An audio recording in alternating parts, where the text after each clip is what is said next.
Hello friends, आज मैं आपके लिए हाइड्रेलिन सिरप पे एक वीडियो लेके आया हूँ। ये एक बहुत पॉपुलर और बहुत फेमस ब्रांड की कफ़ सिरप है।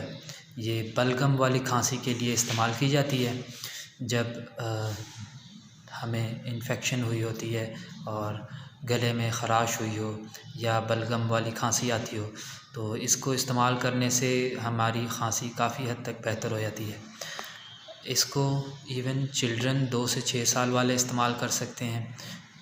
जो छोटे बच्चे हैं उन्हें टीस्पून का चौथाई हिस्सा या आधा टीस्पून दिया जाए तो मुफीद है, और अडल्ट्स को 1 टीस्पून या 2 टीस्पून दिए जा सकते हैं। ख़ास तौर पे जो स्मोकर्स हैं उनकी कफ़ के लिए भी ये बहुत अच्छी राहत देती है। तो ये थी आज की video. I hope you like it and I hope you will like and share my videos. Thank you.